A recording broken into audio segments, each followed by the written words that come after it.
Gavin mendekati Ervan yang raut wajahnya tiba-tiba berubah. "Abang kenapa?" tanya Gavin pelan. "Gak, itu. Cela bilang mau menetap di luar negeri untuk beberapa bulan. Dia meminta pernikahannya untuk diundur dulu, katanya ada urusan pekerjaan di sana, tapi kenapa selama itu?" Wajah Ervan terlihat sangat heran. "Memangnya kapan berangkat?" tanya Sahra menatap serius kedua abangnya itu. "Katanya 2 hari lagi dan dia berangkat bersama asistennya yang laki-laki itu, bagaimana aku bisa tenang?" sahut Ervan.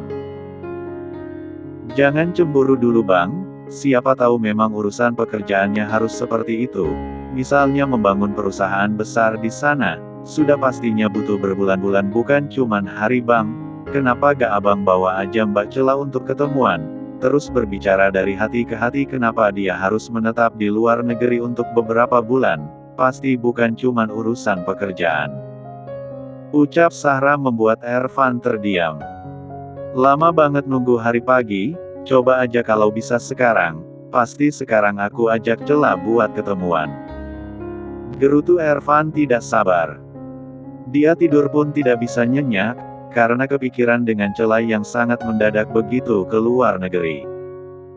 Pernikahannya diundur Ervan tidak masalah karena undangannya belum juga dicetak. Yang Ervan takutkan adalah Cela malah berpaling dengan cowok lain apalagi berbulan-bulan menetap di luar negeri sana, dan tentunya Ervan tidak bisa setiap bulan mengunjunginya karena pekerjaan Ervan juga sangat banyak. Di tempat lain, Ale mengerjakan matanya, baru bangun di pagi hari namun dia sudah mendengar suara kucing di dekat pintu kamarnya. Ale turun dan membuka pintu kamar. Seketika wajahnya langsung sumringah dan tersenyum sangat lebar, karena ada kucing di depan pintu. Kucing yang lucu karena bulunya tebal dan matanya terlihat sangat terang. "Yey pasti Dedi beliin aku kucing yang mirip Mola ini, Em. Ale kasih kamu nama Molly aja ya, kamu pasti perempuan karena Dedi tahu aku sukanya kucing perempuan aja." Ucap Ale tersenyum sambil mengusap bulu kucing itu yang terlihat hanya diam tanpa berniat kabur. Jay yang bersembunyi di dekat pintu dari tadi hanya tersenyum kecil, putrinya ternyata sudah tidak ngambek lagi dan bisa tersenyum lebar begitu. "Ya, tadi malam Jay meminta anak buahnya yang banyak itu untuk membeli kucing yang mirip dengan Mola walaupun tidak sama persis yang penting ada mirip sedikit." "Mas, kamu sudah mandi?" Jay terlonjak kaget, dia tidak nyadar kalau istrinya sudah bangun dan langsung menyentuh bahu dia begitu. "Sayang, kamu ngagetin Mas, kamu mau mandi?" Perempuan itu menggeleng kepalanya pelan.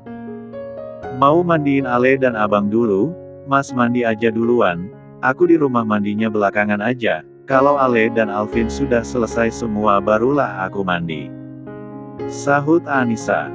Jay tersenyum kecil mengancam rambut istrinya. "Jangan siang mandinya sayang, nanti anak-anak kita di dalam perut kepanasan." Terlihat Anissa menganggukkan kepalanya tanda dia menurut. Anissa meninggalkan suaminya di kamar, dia masuk ke kamar dua anaknya. Anissa mengernyit keningnya heran karena tidak melihat Ale di atas ranjang. Namun terdengar suara dari samping ranjang. "Ale, apa kamu duduk di sana?" tanya Anissa. Terlihat bocah itu menyembulkan kepalanya lalu berdiri dan tersenyum lebar. "Lihat Ma, kucing baru Ale namanya Molly," celetuk Alea. Anissa tersenyum sambil mendekati Ale dan menatap kucing yang sedikit mirip dengan Mola itu. Anissa menoleh ke arah ranjang Alvin yang terlihat bocah itu baru bangun dan menggosokkan matanya. "Ayo kita mandi sayang, nanti turun sarapan terus sekolah seperti biasa," ucap Anissa. Ale meletakkan kucingnya di lantai, dia menggandeng tangan mamanya masuk kamar mandi. Alvin pun melakukan hal yang sama, keduanya paling semangat kalau mandi ditemani sama mama dan papanya. "Ale pakai sabun sendiri aja Mom, abang bilang karena sebentar lagi kami punya adik-adik 2, jadi Ale harus bisa mandi sendiri dan makan gak boleh manja, juga belajar pakai seragam sendiri, tapi kadang suka manja kalau lagi kangen aja diperhatikan sama Momi. Celetuk bocah itu membuat bibir Anissa mengembangkan senyumnya. Ale sekarang sudah mulai pengertian, namun Anissa tetap akan memperhatikan mereka karena dia juga tidak sibuk. Anissa akan melimpahkan kasih sayang yang banyak untuk keduanya agar keduanya bisa selalu tersenyum dan tidak berpikiran yang aneh seperti Mominya sudah tidak sayang lagi. Sedangkan di kamarnya, di bayi tua menggerutu karena pengen juga dasinya dipasang oleh sang istri. Pasti kedua bocah itu meminta pasang dasinya sama istri aku kan juga pengen dipasang dasi juga biar adil seperti mereka. Gerutu Jay menatap dasi di tangannya dengan kesal. Apa dia tidak sadar kalau istrinya adalah Momi si kembar juga? Mas, apa sudah selesai? Terlihat sang istri menyembulkan kepalanya di depan pintu seperti orang lain saja. Dasinya belum sayang, sahut Jay. Ternyata kedua bocah itu menyembulkan kepalanya dan menatap heran karena mendengar suara manja dedinya tadi. Anissa masuk lalu berdiri di sofa karena susah kalau memasang dasi dengan berjinjit. Kap. Jay tersenyum senang karena bisa mencium pipi istrinya di saat memasang dasi begitu. Ale dan Alvin yang menunggu dedinya dari tadi nampak kesal, karena menurutnya sangat lama. Dedi sudah tua, kenapa sampai sekarang belum bisa pasang dasi? Di telinga Jay bukan pertanyaan tetapi putrinya itu seperti sedang mengoloknya. Tua. Beo Jay menatap jengah putrinya. Dedi masih muda, siapa yang bilang tua? Keduanya dengan kompak menunjuk dirinya sendiri. Kamilah Dat, kalau orang lain belum tentu berani, karena Dedi pemarah dan sangat galak. Sahut Ale dan Alvin mengangguk membenarkan ucapan adiknya barusan. Jay mendengus kesal, karena putrinya itu sangat suka sekali memulai perdebatan. Mereka pun turun sarapan, tapi Anissa tidak bisa menemani mereka karena dia harus mandi dan nanti dia ikut olahraga ibu hamil bersama Cinta juga. Karena Jay sudah membayar guru yoganya agar datang ke rumah. Setelah mandi, Anissa turun dan kedua bocah itu belum berangkat karena menunggu dia untuk pamit. Momi, Ale dan abang sekolah ya, Momi jangan rindu, kan Ale sayang Momi banyak-banyak, nanti pulang sekolah peluk Ale lagi. Ucapnya membuat Anissa terkekeh. Alvin berangkat Momi harus ingat kata Dedi biasanya, enggak boleh lari-lari dan enggak boleh naik turun tangga, nanti Momi capek dan kenapa-napa. Ucap Alvin lalu mencium punggung tangan Anissa dengan takzim, sama seperti yang dilakukan Ale tadi. Jay hanya tersenyum mendengar ucapan kedua anaknya yang mengingatkan istrinya. Siap anak-anak Momi. Anissa langsung mencium pipi keduanya dengan sayang dan mencubit pipi Ale sebentar, karena sempat-sempatnya mengembungkan pipinya. Setelah mereka berangkat Anissa dan Cinta sarapan pagi tidak lupa minum susu ibu hamil. Mas Jay bilang, kamu dandakan mau pindah. Nanti aja Cin, nunggu kamu sudah lahiran aku kesepian kalau gak ada kamu, apalagi kalau pagi begini Alea dan Alvin sekolah. Ucap Anissa dan Cinta terlihat mengangguk pelan. Iya, Mas Dakan bilang juga nanti aja, dia takut meninggalkan aku sendiri di rumah walaupun nanti ada Art, soalnya Mas Dakan biasanya sering pergi entah keluar kota atau keluar negeri bersama Abang Jay. Cinta juga merasa benar yang diucapkan suaminya, karena di rumah dia bisa kesepian juga karena jauh dari Ale dan Alvin. Tidak lama guru yoganya datang, dan mereka ngobrol sebentar seputar kehamilan lalu memulai yoganya di ruang khusus yang selama ini khusus untuk ruang gym. Ervan dan Cela bertemu di taman, keduanya saat ini sama-sama duduk dan saling diam. Maaf, aku harus keluar negeri dan mengundurkan tanggal pernikahan kita. Ucap Cela pelan sambil menatap datar kakinya karena dia sedang menundukkan kepalanya. Kenapa? Kenapa secara tiba-tiba langsung pindah ke luar negeri? Apa ada sesuatu yang kamu rahasiakan dari aku? Tanya Ervan namun Cela dengan cepat menggelengkan kepalanya. Gak ada yang aku rahasiakan dari kamu kok mas, aku di sana memang mengurusi pekerjaan. Jawabnya. Tapi kenapa selama itu Cel? Apa kamu malah mau menetap di sana? Tanya Ervan namun Cela menggeleng kepalanya lagi. Aku memang ada urusan bisnis di sana mas, aku harap kamu bisa menunggu aku dan bisa menjaga hati kamu buat aku mas, hanya beberapa bulan namun aku tidak bisa memastikan, beberapa bulan itu entah 2 atau 3 bulan, karena gak pasti. Jawab Cela. Ervan hanya bisa meraup kasar wajahnya dan dia terlihat sangat suntuk karena tidak tahu berapa lama lagi dia dan Cela bisa menikah. Tapi kamu harus selalu kasih aku kabar, ucap Ervan dengan wajah sendu. Iya, tunggu aku pulang, ucap Cela pelan. Ervan tidak berani memeluk Cela, karena merasa mereka belum halal juga. Setelah bertemu di taman, Ervan mengantar Cela pulang.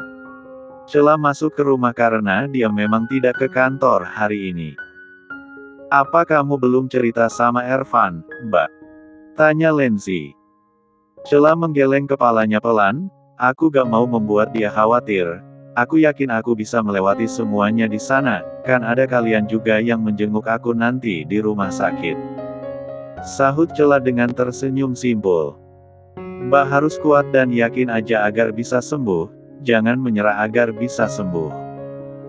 Kami akan mendoakan semoga pengobatan Mbak berjalan dengan lancar, ucap Lenzi memeluk Cela. Ya, tadi malam Cela menceritakan tentang penyakitnya itu kepada keluarganya dan mereka mendukung Cela untuk berobat di luar negeri mungkin tidak sebentar dan butuh beberapa bulan agar bisa benar-benar sembuh.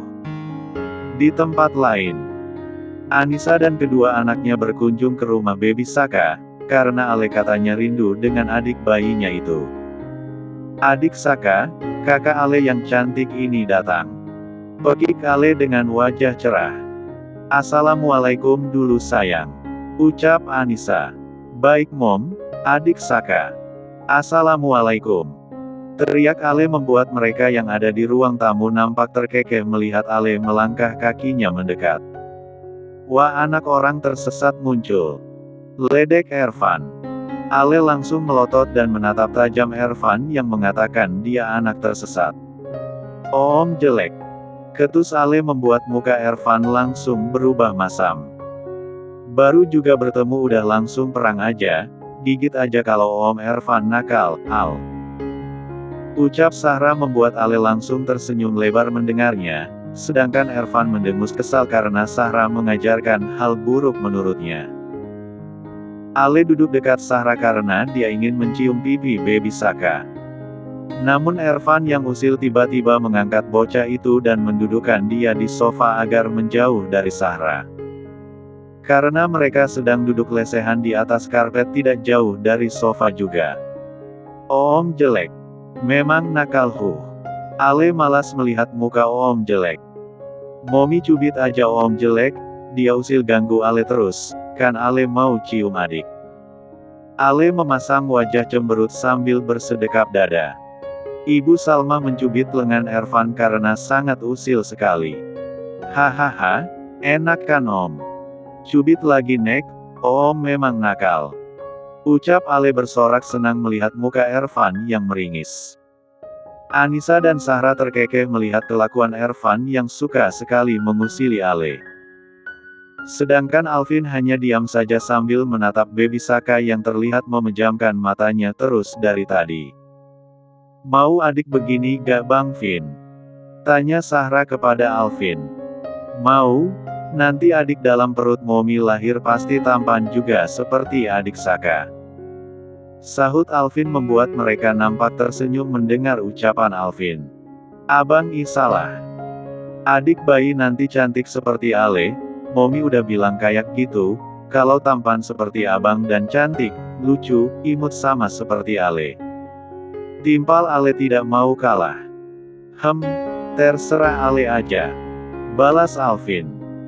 Ale mendekati Baby Saka lalu menciumnya, setelah itu dia langsung menatap tajam Ervan yang hanya tersenyum tengil melihatnya.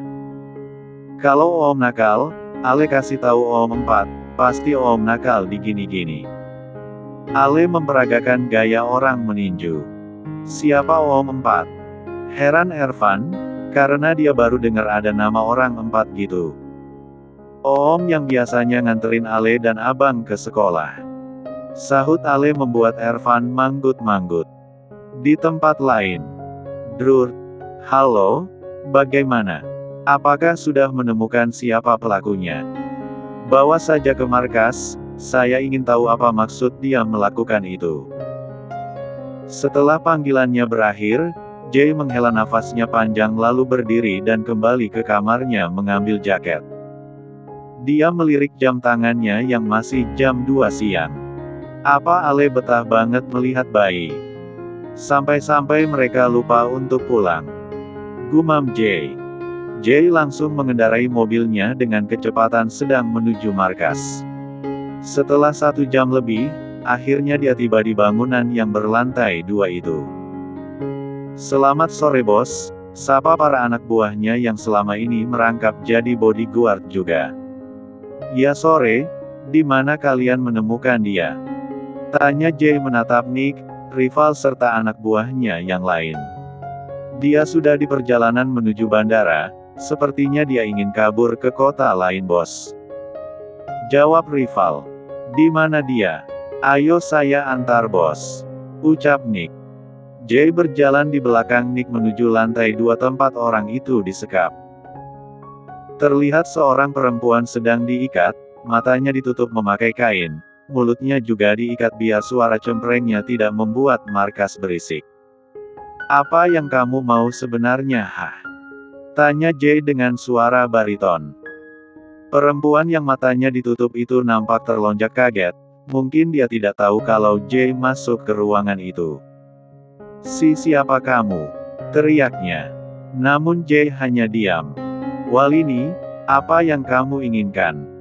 Kenapa harus membunuh kucing kesayangan putri saya? Saya merasa tidak memiliki urusan ataupun dendam dengan kamu, namun sekarang tentunya kamu sudah berurusan dengan saya karena kamu menantang orang yang salah. Ucap Jay dingin. Jay tolong bebaskan aku. Bukan aku yang membunuh kucing anak kamu, pasti ini fitnah. Ucap Walini dengan wajah ketakutan. Kamu pikir saya bodoh? Hingga salah menangkap orang. Apa alasan kamu menabrak kucing putri saya? Tanya Jay lagi sambil menatap tajam perempuan itu. Matanya sudah terbuka karena rival baru saja membuka tutup matanya. Karena putriku membenci putrimu itu. Puas kamu. Anak aku tidak memiliki teman karena teman-temannya pada diambil oleh anak sialan itu. Pelak. Jangan berani-berani mengatakan putri saya seperti itu. Atau nyawa kamu melayang saat ini juga. Saya tidak pernah main-main dengan ucapan saya. Ucap Jay dingin. Hahaha Jay sialan. Aku sangat membenci putri kamu yang selalu membuat anak aku sedih karena iri melihat putri kamu itu selalu disayangi guru-gurunya sedangkan putriku tidak. Aku sengaja menabrak kucing kesayangannya itu, karena supaya dia menangis histeris dan kalau bisa menangis sampai mampus. Pelak. Jay sudah sangat emosi mendengar ucapan perempuan itu, berani-beraninya dia menghina putri Jay dan menyebut putrinya dengan embel-embel sialan. Rival. Nick. Masuk. Teriak Jay, dia ingin memberikan perempuan itu pelajaran berharga karena sudah berani menantang Jay. Ada apa bos? Sewa orang yang berbadan kekar dan sukanya ehem-ehem, bawa masuk ke kamar khusus dan tentunya dengan perempuan sialan ini juga, saya ingin memberikan pelajaran berharga sebelum dia pindah alam. Ucap Jay tersenyum smirk. Baik bos, tenang saja, mereka memang sudah saya siapkan, jadi tinggal bawa perempuan ini saja. Ucap Nick. Kalian memang dapat diandalkan, cepat bawa dia dan biarkan para laki-laki itu membuat dia jera seumur hidup. Setelah itu Jay turun ke bawah, karena dia siap menunggu suara teriakan Walini itu. Sialan kamu Jay. Aku gak mau, lepasin. Teriak Walini memberontak, ketika mereka menyentuh dia dan membawanya menuju kamar itu. Jangan lupa teriak yang kencang, atau tidak video kamu nanti akan kami viralkan. Ucap Nick tersenyum smirk. Aku gak mau. Sialan kalian semua. Ketika Walini ingin meludahi wajah Nick dan rival. Plak. Nick menamparkan muka perempuan itu hingga tertoleh di kiri dan sudut bibirnya langsung terluka. Tidak lama, Jay bisa mendengar suara teriakan dari lantai atas serta suara horor yang membuat telinga Jay makin panas. Lebih baik pulang saja dan meminta sama istri aku langsung. Ucap Jay langsung keluar dari markas lalu mengendarai mobilnya menuju perjalanan pulang. Baru masuk rumah, ponselnya bergetar lagi ternyata pesan dari Nick. Terlihat foto pipi perempuan itu terdapat bekas cap 5 jari tidak hanya satu tapi banyak. Buat sampai dia depresi lalu kirim ke kota lain, lagian anaknya itu bukan anak kandungnya, tetapi anak kakaknya. Dia memang seperti memiliki dendam dengan Ale karena 4 bodyguard yang menjaga Ale dan Alvin pernah memergoki perempuan sialan itu ingin menabraknya ketika pulang sekolah. Namun selama ini saya hanya diam saja karena memang menunggu dia keluar dari sarangnya. Setelah pesannya terkirim, Jay melanjutkan langkah kakinya menuju kamar.